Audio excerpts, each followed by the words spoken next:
नमस्कार दोस्तों, स्वागत है आपका अपने YouTube channel tech engineers academy में। सबसे पहले आप सभी को शारदीय नवरात्रि की हार्दिक शुभकामनाएं। माता रानी की कृपा हम सब पर बनी रहे, इसी आशीर्वाद के साथ हम आज की क्लास स्टार्ट करते हैं। तो हम बात करेंगे आज चेनिंग on smooth level ground and चेनिंग on sloping ground, यानी कि हम स्मूथ लेवल ग्राउंड में चेनिंग कैसे करते हैं और स्लोपिंग ग्राउंड में हम चेनिंग कैसे करते हैं। स्मूथ लेवल ग्राउंड की चेनिंग की बात तो हम यहाँ पे हमने चेनिंग पढ़ी थी और जो चेन टाइप्स ऑफ चेन पढ़ा था वहाँ पे हमने बात कर ली थी। लेकिन जो चेनिंग ऑन स्लोपिंग ग्राउंड है उसमें मैंने आपको बस ये बताया था कि हम स्टेप डाउन टू स्लोप लेते हैं, बेस्ट अप्रोच होता है। मैंने उस दिन क्लास थोड़ी लंबी हो जाएगी, जिस दिन शायद टाइप्स ऑफ चेन पढ़ाया था 7-8 वीडियो पहले, तो उसमें बात की थी। उसमें वीडियो काफ़ी लंबी हो गई थी। मैंने कहा था आपको जब करेक्शन पढ़ाऊँगा उस वक्त आपको बताऊँगा। तो करेक्शन पढ़ने से पहले, एरर करेक्शन पढ़ने से पहले इस चीज़ को समझ लेते हैं। अगर बात करें हम चेनिंग ऑन स्मूथ लेवल ग्राउंड की, तो हम बहुत बार पढ़ चुके हैं। तो उसमें क्या करते थे हम, अगर आपने वो वीडियो नहीं देखे आप उनको भी देख सकते हैं, उसका लिंक आपको डिस्क्रिप्शन बॉक्स में मिल जाएगा। तो जैसे ये स्मूथ लेवल ग्राउंड है तो उसमें क्या होता है, एक फॉलोवर होता है, एक लीडर होता है। मैंने आपको बताया था मेन जो होता है वो हमारा फॉलोवर होता है। तो पहले क्या होगा, जैसे यहाँ पे फॉलोवर है जो 0 एंड पर रहेगा वो फॉलोवर रहेगा, और एक होगा लीडर जो रहेगा यहाँ पे, मतलब आगे रहेगा। उसके हाथ में होंगे बहुत सारे एरोज और रेंजिंग रॉड। मैंने आपको अब रेंजिंग सब बता चुका हूँ। जैसे अगर हमारी जो लेंथ है वो एक चेन सर्वे लाइन से ज़्यादा हो तो हमें इंटरमीडिएट पॉइंट इस्टेब्लिश करने की ज़रूरत पड़ती है। हमने लास्ट क्लास में रेंजिंग में पढ़ा था। ये किसकी मदद से करते हैं, रेंजिंग की मदद से करते हैं। सीधे होनी चाहिए इंटरमीडिएट पॉइंट। तो जब हम इनको इंटरमीडिएट पॉइंट इस्टेब्लिश करेंगे तब हम क्या करेंगे, जैसे यहाँ पे एक चेन लाइन, यहाँ से यहाँ तक की एक चेन लाइन है, तो जो हमारा लीडर होगा उसके हाथ में बहुत सारे एरोज होंगे। तो वो क्या करेगा, यहाँ पे एक एरोज इंसर्ट कर देगा। एरो के बारे में हम पढ़ चुके हैं कि एरो की डायमेंशन क्या होती है। बाकी फिर तो लीडर यहाँ तक एक चेन लेंथ हो गई, यहाँ पे एक एरो इंसर्ट कर दिया, फिर फॉलोवर यहाँ पे आ जाएगा और लीडर यहाँ पे L1 पे पहुँच जाएगा। फिर लीडर क्या करेगा, यहाँ पे एरो इंसर्ट करेगा और जो फॉलोवर है इस एरो को कलेक्ट कर लेगा। फिर ऐसे करते करते जहाँ तक हमने इस लेंथ को कैलकुलेट करना होगा वहाँ तक जाएंगे, और ये एरो लीडर एरो इंसर्ट करते हुए जाएगा और फॉलोवर इन एरोज को कलेक्ट करते हुए जाएगा। और जितने फॉलोवर्स के पास जितने एरोज होंगे वो क्या होगी, वो होगी हमारी चेन लेंथ। ये हम लास्ट क्लास में तो नहीं, 7-8 क्लास पहले हम पढ़ चुके हैं। तो स्मूथ लेवल ग्राउंड को बस इतना ही था, इसमें ऐसा कुछ समझने वाला नहीं है। समझने वाला है यहाँ पे चेनिंग on sloping ground. Sloping ground में हम चेनिंग कैसे करते हैं, इसके भी 2 मेथड होते हैं। एक डायरेक्ट मेथड होता है, एक इनडायरेक्ट मेथड होता है। इनडायरेक्ट मेथड में बहुत सारे मेथड हैं, पहले हम बात कर लेते हैं डायरेक्ट मेथड की। तो स्लोपिंग ग्राउंड आप समझ गए होंगे, जैसे कोई यहाँ पे ऐसा कोई स्लोपिंग ग्राउंड है, यहाँ पे आपको नापना है, तो आप ऐसे ये वाली डिस्टेंस तो नापेंगे नहीं, जो ये वाली डिस्टेंस है, जो ये वाली डिस्टेंस है इसको तो आप नापेंगे नहीं। आपको वहाँ पे कौन सी डिस्टेंस चाहिए होगी, वहाँ पे आपको ये वाली डिस्टेंस चाहिए होगी, यहाँ से लेके यहाँ तक की डिस्टेंस। तो आपको जैसे यहाँ पे A पॉइंट है, ये B पॉइंट है, तो आपको ये वाली लाइन नहीं चाहिए। आपको कौन सी लाइन चाहिए, आपको ये वाली लाइन चाहिए। मान लीजिए A डैश B मान लीजिए, तो आपको कैलकुलेट कौन सी करनी है, A डैश B कैलकुलेट करनी है। तो इसको कैलकुलेट करने के हमारे 2 मेथड हैं। पहला हम बात कर लेते हैं डायरेक्ट मेथड की। फर्स्ट ही लिख लेते हैं। First one is direct method, जिसमें हम डाउन द स्लोप करते हैं। मैं आपको रीजन भी बताऊंगा कि अप टू द स्लोप क्यों नहीं चलते हैं, मतलब नीचे से ऊपर से नीचे क्यों चलते हैं, नीचे से ऊपर क्यों नहीं चलते हैं, इसका रीजन है, उसके बारे में बात करेंगे। तो पहले हम बात करते हैं डायरेक्ट मेथड की। मान लीजिए कोई स्लोपिंग ग्राउंड है, इसी के कलर से लिख लेते हैं। मान लीजिए कोई स्लोपिंग ग्राउंड है। अब आपको क्या करना है, यहाँ पे डिस्टेंस मेजर करनी है। तो आपको कौन सी, जैसे मान लीजिए यहाँ पे कोई पॉइंट है, ये पॉइंट A मान लेते हैं, ये B मान लेते हैं। A से B तक हमें जाना है, तो हम क्या करेंगे, आप इसको जो डायरेक्ट मेथड है इसको हम बोलते हैं, क्या नाम था उसका, ब्रेकिंग द चेन मेथड। यानी कि मतलब चेन को टुकड़ों में तोड़ के, मतलब क्योंकि अगर पूरी चेन तो हम यूज़ नहीं कर सकते। 20 मीटर की चेन है तो 20 मीटर की चेन तो हम पूरी यूज़ नहीं कर सकते, यहाँ से यहाँ तक जैसे 20 मीटर की चेन है तो उसको हम 20 मीटर चेन यूज़ नहीं कर सकते क्योंकि इतना हम खींच नहीं पाएंगे और उसमें क्या जाएगा, उसमें टेंशन क्रिएट हो जाएगा, तो ऐसे झूल जाएगी, वो स्ट्रेट लाइन नहीं रहेगी। तो हम मतलब कुछ पोर्शन चेन का यूज़ करते हैं, तभी हम इसको क्या बोलते हैं, ब्रेकिंग द चेन मेथड। और इसको हम बोलते हैं डायरेक्ट मेथड तो बोल ही रहे हैं, और एक और नाम था इसका स्टेपिंग मेथड, तो ये भी लिख लेते हैं। इसको हम बोलते हैं स्टेपिंग, यहीं पे लिख लेते हैं। डायरेक्ट मेथड को हम और क्या क्या बोलते हैं, एक बोलते हैं स्टेपिंग मेथड, और इसको हम मेथड, और इसको हम बोलते हैं breaking the chain method. Breaking the chain method क्यों बोला, क्योंकि हम पूरी चेन यूज़ ना करके चेन का पोर्शन यूज़ करते हैं, तो हम इसको ब्रेकिंग द चेन मेथड बोलते हैं। बस क्या करना है इसमें, हमें यहाँ से ए से बी पॉइंट तक की हमें डिस्टेंस नापनी है, लेकिन हमें कौन सी डिस्टेंस चाहिए, हमें ये वाली डिस्टेंस चाहिए, इस पोर्शन से लेके इस पोर्शन तक की डिस्टेंस चाहिए। तो हम क्या करेंगे, यहाँ से हमने चेन का कुछ पोर्शन यूज़ किया और फिर यहाँ से प्लम बॉब लटका दिया, तो हमें कौन सी डिस्टेंस मिल गई, यहाँ से यहाँ तक की डिस्टेंस मिल गई। फिर क्या करेंगे, हम यहाँ से यहाँ तक चेन खींचेंगे, फिर यहाँ से प्लम बॉब लटकाएंगे, जहाँ पे इंसर्ट हो जाएगा यहाँ तक की मिल गई। फिर ऐसे करके, फिर ऐसे करके, फिर ऐसे करके, ऐसे ऐसे करके हम चलते रहेंगे। तो इसको कलर चेंज कर लेते हैं। एक काम करते हैं, यहीं से दिखा देते हैं इसको। ठीक है, पहले हम चले यहाँ से यहाँ तक, मान लीजिए कोई छोटा पोर्शन है, यहाँ से यहाँ तक चले, फिर हमने ये डिस्टेंस मेजर कर ली। फिर क्या करेंगे, हम यहाँ से प्लम बॉब लटकाएंगे, प्लम बॉब लटकाया हमने यहाँ से, फिर हमने यहाँ तक की डिस्टेंस हमें मिल चुकी है। फिर क्या करेंगे, हम फिर वापस जाएंगे, फिर जो चेन का पोर्शन है उसको यहाँ तक मेज़र कर लिया हमने, मान लेते हैं। फिर यहाँ से प्लम बॉब लटकाएंगे हम, फिर यहाँ से प्लम बॉब लटकाया, तो ये हमें ग्रेविटी, आप प्लम लाइन हमने पढ़ी थी, प्लम लाइन बोलते हैं आप इसको, तो प्लम लाइन के थ्रू ये हमारा ये वाला पॉइंट मिल गया। फिर क्या करा हमने, फिर से हमने चेन का कुछ पोर्शन लिया, फिर यहाँ तक का नापा, और फिर क्या करा, यहाँ से प्लम बॉब लटकाया, यहाँ से प्लम बॉब लटकाया यहाँ पर, और फिर से सेम काम किया, चेन लाइन ली, यहाँ से चेन लाइन, और फिर यहाँ से प्लम बॉब लटकाया, फिर जब प्लम बॉब लटकेगा यहाँ तक, तो हमें यहाँ पे वी पॉइंट मिल गया। तो इसको थोड़ा इरेज कर लेते हैं, मान लेते हैं, मान लेते हैं ये हमारा बी पॉइंट था, हमें ए से बी कैलकुलेट करना था, तो हमारे ये मान लेते हैं, इसको मान लेते हैं पी पॉइंट मान लेते हैं, इसको क्यू मान लेते हैं, इसको आर मान लेते हैं, इसको एस मान लेते हैं। तो जो हमारी ए बी डिस्टेंस थी, जो मान लेते हैं यहाँ से लेके यहाँ तक की जो डिस्टेंस थी,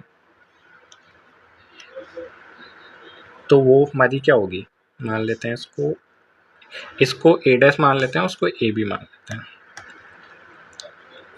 इसको ए डैश मान लेते हैं, इसको ए और इसको बी मान लेते हैं। तो जो हमारी ए बी डिस्टेंस होगी वो किसके बराबर हो जाएगी, वो हो जाएगी हमारी ए डैश पी प्लस, इसको भी पी मान लिया तो इसको पी डैश मान लेते हैं, पी डैश क्यू, इसको क्यू डैश मान लेते हैं, plus Q dash R plus R dash S. तो हम क्या कर रहे हैं, हम डाउन द स्लोप जा रहे हैं, आप देख रहे हैं हम ऊपर से नीचे जा रहे हैं। तो पहले क्या करेगा, जो हमारा लीडर होगा, लीडर तो यहाँ पे होगा हमारा, इस पॉइंट पे होगा, फॉलोवर होगा हमारा इस पॉइंट पे। फॉलोवर ने क्या करना है, जीरो एंड वाली चेन को पकड़ना, जहाँ पे हैंडल होता है उसको वहाँ से पकड़ा, चेन का कुछ पोर्शन यहाँ तक, जहाँ तक वो खींच पा रहे हैं, यानी कि सीधी खींच पा रहे हैं, तो वहाँ तक खींचा, फिर वहाँ से प्लम बॉब लटका दिया, तो हमें ये वाली डिस्टेंस मिल गई। फिर क्या करा हमने, इस पॉइंट पे पहुँच चुके हैं हम, प्लम बॉब यहाँ पे आ चुके हैं, फिर हम इस पे, फिर यहाँ पे जो फॉलोवर होगा यहाँ पे आ जाएगा, जो लीडर होगा यहाँ पे एरो इंसर्ट कर देगा एक, फिर फॉलोवर क्या करेगा, फॉलोवर यहाँ पे आएगा, फिर यहाँ से लीडर यहाँ पे खींचेगा, फिर इस पॉइंट पे पहुँचेगा, फिर फॉलोवर यहाँ से एरो कलेक्ट कर लेगा और लीडर यहाँ पे एरो इंसर्ट कर देगा, फिर फॉलोवर यहाँ पे पहुँच जाएगा, यहाँ से एरो कलेक्ट कर लेगा। तो ऐसे करके हम नाप सकते हैं, तो ऐसे करके ये चलते रहेगा। अब बात करते हैं कि हम डाउन द स्लोप ही क्यों जाते हैं, हम अप टू द स्लोप क्यों नहीं। ऐसा भी तो कर सकते हैं, यहाँ से ऊपर की साइड को माना और यहाँ पे हमने चेन को पकड़ लिया और फिर यहाँ से यहाँ तक का नापा, फिर यहाँ से यहाँ को, फिर यहाँ से यहाँ को, फिर यहाँ से यहाँ को, क्योंकि नापना तो हमें यही है तो हम ऐसे भी तो नाप सकते हैं।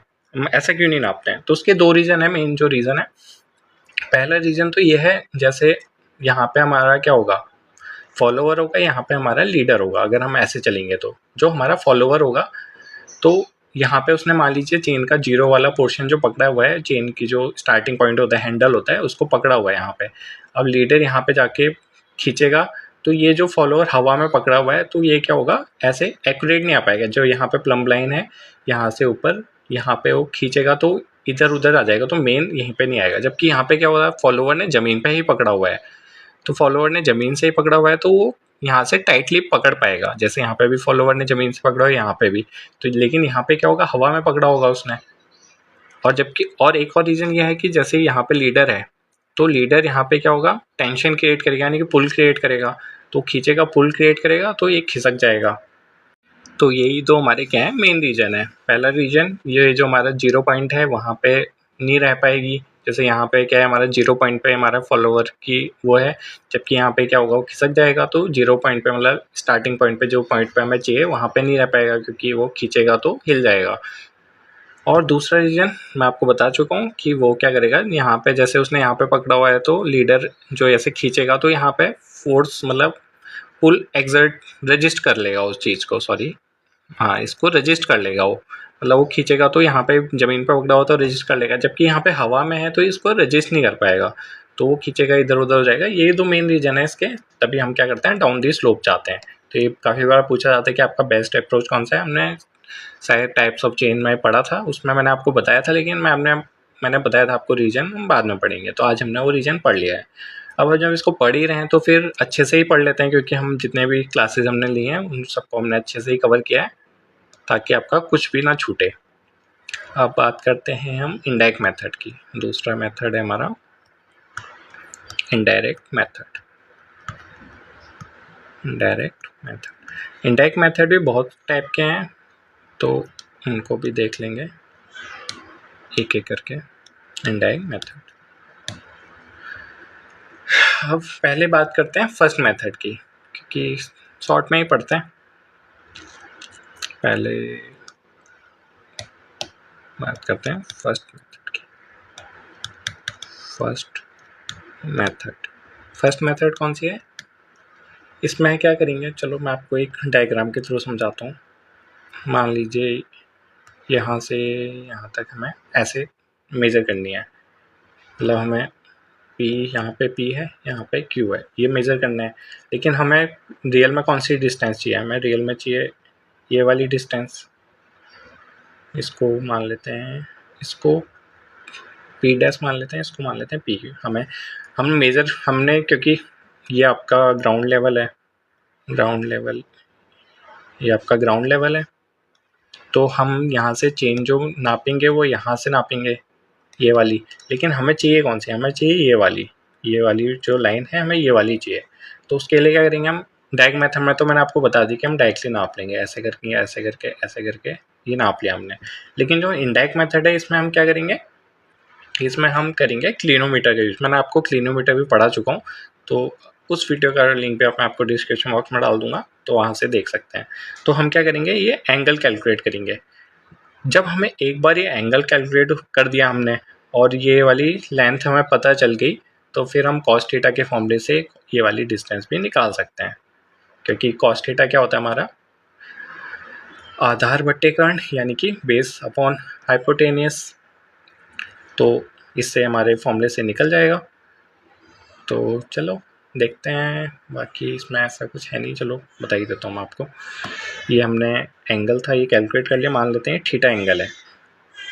ये किसकी मदद से, अगर हमने क्लिनोमीटर या एबनी लेवल से कैलकुलेट किया। एबनी लेवल हमने नहीं पढ़ा है, उसको मिसलिनियस टॉपिक में कवर करेंगे। क्लिनोमीटर हम पढ़ चुके हैं, क्लिनोमीटर का लिंक आपको मिल जाएगा। तो हम स्लोप निकाल दिया हमने, थीटा मिल चुका है हमें, तो फिर हम क्या करेंगे, पी क्यू निकालना है हमें।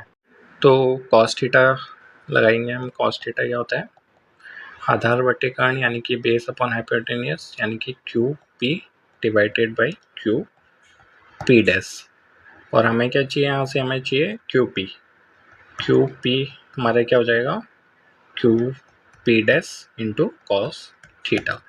और जो हमारा क्यू पी डैश जो हम निकालेंगे वो ऐसा तो है नहीं कि ये एक ही चेन लेंथ है, यहाँ पे बहुत सारी चेन लेंथ होंगी, तो यहाँ से हमने यहाँ तक का कैलकुलेट कर लिया। जहाँ पे उबड़ खाबड़ है, जैसे मान लीजिए यहाँ से 10 मीटर है, ये हमने 10 मीटर कैलकुलेट कर लिया, फिर यहाँ से यहाँ तक 20 मीटर ये कैलकुलेट कर लिया, फिर ऐसे करके ऐसे करके ऐसे करके ऐसे करके बहुत सारी चेन लेंथ होंगी, तो हमें ये वाली डिस्टेंस ईजिली मिल जाएगी। मान लीजिए 200 मीटर डिस्टेंस है और ये हमारा कॉस थीटा की वैल्यू पता चल गई, तो हमें इस क्यू पी की वैल्यू निकाल देंगे। तो हम यहाँ पे क्या रखेंगे, 200 इंटू कॉस 45 मान लेते हैं, यहाँ पे अगर 45 डिग्री एंगल है तो हमारा क्यू पी निकल जाएगा। तो बहुत बेसिक है ये वाला फर्स्ट मेथड। तो सेकंड मेथड थोड़ी सी टफ तो क्या बोलेंगे, थोड़ी अटपटी बोल सकते हैं, क्योंकि उसमें हम क्या करते हैं, हाइपोटेंशियल अलाउंस यूज़ करते हैं, वो उससे क्वेश्चन पूछे जाते हैं। चलिए सेकंड मेथड पढ़ते हैं। फर्स्ट मेथड हो गई, सेकंड मेथड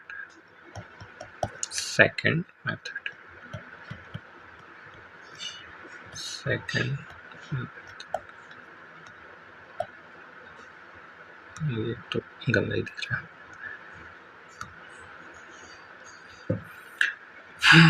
ठीक है, कोई नहीं। सेकंड मेथड, इसमें हम क्या करेंगे, मान लेते हैं यहाँ से सेम एग्जांपल ले लेते हैं। यहाँ पे हमारा P हो गया, इसको हमने P डैश माना था, इसको हमने Q माना था, और ये वाली डिस्टेंस क्या हो गई हमारी, ये हो गई हमारी P। एक काम करते हैं, इसको P डैश न मान के हम कुछ और मान लेते हैं। चलो P डैश ही मान लेते हैं। फिर हमें यहाँ से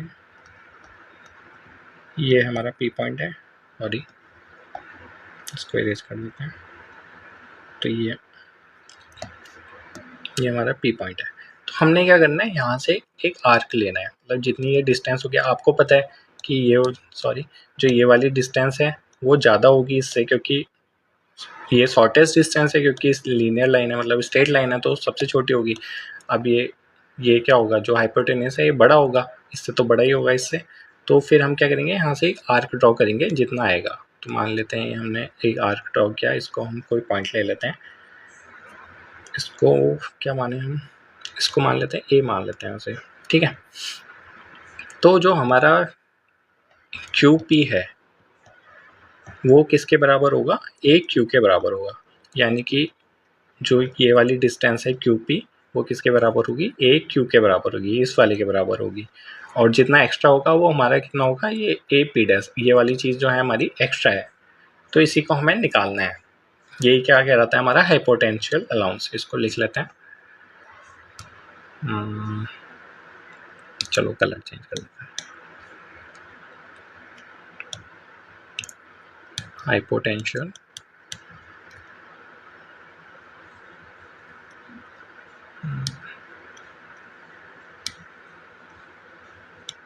अलाउंस।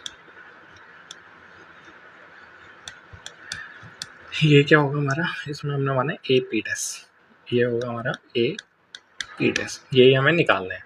तो मैंने आपको बता दिया कि जो हमारी PQ डिस्टेंस है वो किसके बराबर है, AQ डिस्टेंस के बराबर है। और इसी को हम मान लेते हैं, चलो इसी को हम मान लेते हैं चेन लेंथ, एक चेन लेंथ के लिए निकाल लेते हैं, ठीक है। ये हमारी क्या है, एक चेन लेंथ है। अब इस कितनी भी हो सकती है, 20 मीटर हो सकती है, 30 मीटर हो सकती है, जितना आप चेन लेंथ यूज़ कर रहे हैं वो उतनी हो सकती है। तो यहाँ से हमारा PQ कितना निकल जाएगा, तो जो हमारा PQ तो ठीक है, P डैश Q, तो अब बात करते हैं P डैश Q, ये ना P डैश Q। तो हमारा P डैश Q किसके बराबर हो जाएगा, ये हो जाएगा हमारा chain length into sec theta, क्योंकि कॉस थीटा का जस्ट अपोजिट है सेक थीटा, थीटा क्यू लग रहा है तो सेक थीटा। तो सेक थीटा क्या हो जाएगा, कर्ण बट्टे आधार, यानी कि हाइपोटेनस डिवाइडेड बाय बेस। तो ये हमारा सेक थीटा निकल गया, P dash Q divided by जो ये वाली लेंथ है उसको हमने चेन लेंथ मान लिया है, तो ये चेन लेंथ हो गई। तो जो हमारा हाइपोटेनस अलाउंस है यानी कि उसको हमने माना AP डैश। तो ए पी डैश, ये किसके बराबर हो जाएगा, ये हो जाएगा हमारा chain length into sec theta -1।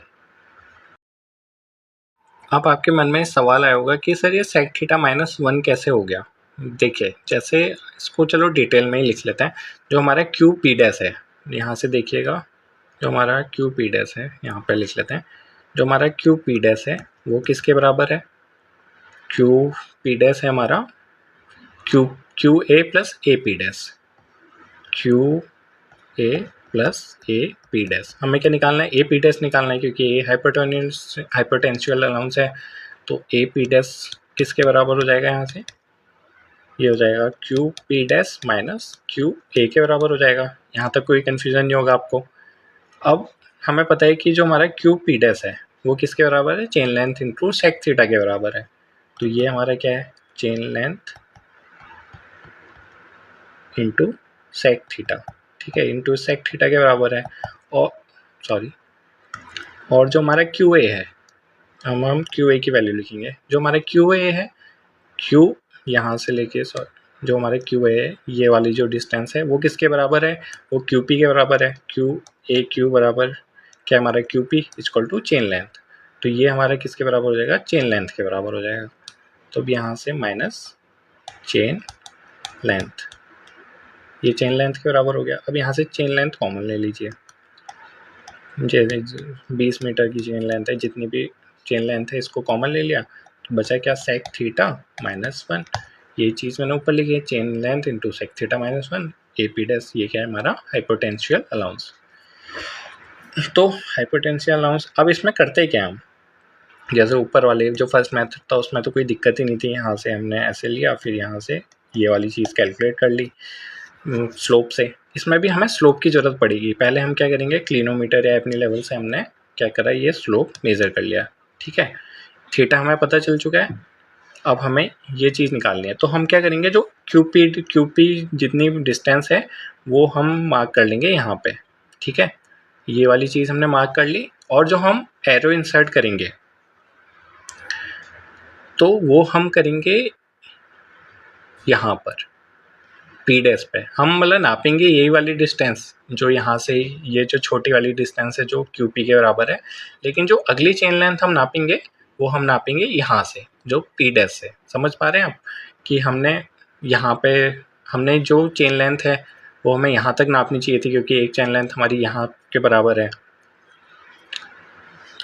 एक चेन लेंथ हमारी यहाँ के बराबर है, लेकिन हमने जो नेक्स्ट स्टेशन है इससे यहाँ से अगली चेन लेंथ ना नापते हुए जितना हाइपोटेंशियल अलाउंस है इतना छोड़ के फिर हमने अगली चेन लेंथ नापी, फिर वहाँ से हाइपोटेंशियल अलाउंस छोड़ेंगे, फिर अगली चेन लेंथ नापेंगे। तो ऐसे करके हमारा काम ईजी हो जाएगा, क्योंकि हमने इतना ही नापा और इतना छोड़ दिया, फिर इतना ही नापा, तो हमारा क्या हो गया, टाइम बच जाएगा।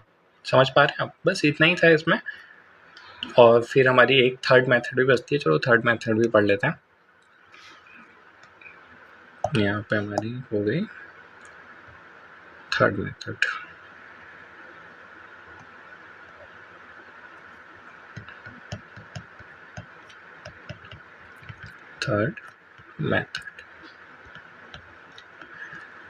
थर्ड मेथड में क्या करना है, हमें मान लेते हैं, चलो इसको भी एग्जांपल के थ्रू समझते हैं। ये हमारा वही डिस्टेंस यहाँ से हमें कैलकुलेट करनी है, ये वाली डिस्टेंस कैलकुलेट करनी है। इसको हमने क्या माना था, पी क्यू माना था, उसको पी डैश माना था। ये हो गया हमारा पी, ये हो गया हमारा क्यू, इसको मेजर करना है, ये हमारा हो गया पी डैश। यहाँ पे आप समझ गए ना, ये थीटा निकालना है हमें इसमें भी, क्योंकि थीटे की ज़रूरत तो पड़ेगी ना आपको ये सेक थीटा निकालने के लिए। जब हम क्वेश्चन करेंगे तो बाकी एक और बार वहाँ पे देख लेंगे, तो आपको और क्लियरली समझ में आ जाएगा।